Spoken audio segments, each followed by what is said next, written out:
Anong ganap sa mundo ng showbiz? Nakabitin ngayon sa ere ang pagbiyahe ni Nora Honor patungong Cannes, France. Gaganapin kasi roon ang classic screening ng pelikula niyang Bona.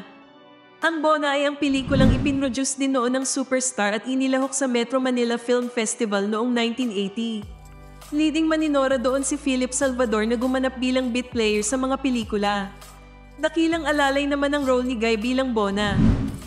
Balitang naghahanap si Nora ng mag-i-sponsor sa kanyang Cannes trip. The Lino Bracco Meg film was the first Filipino film shown in Cannes.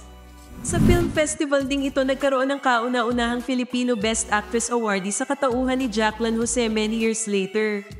Jacqueline won for the Brillante Mendoza film Marosa. Ang Cannes din ang madalas puntahan ng mas active na film distributor-producer na si Sylvia Sanchez was on the lookout for quality foreign films para ipalabas dito sa atin.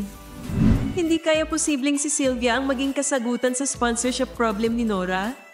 Yaman din lang na namimili ito ng mga banyagang pelikula for local distribution.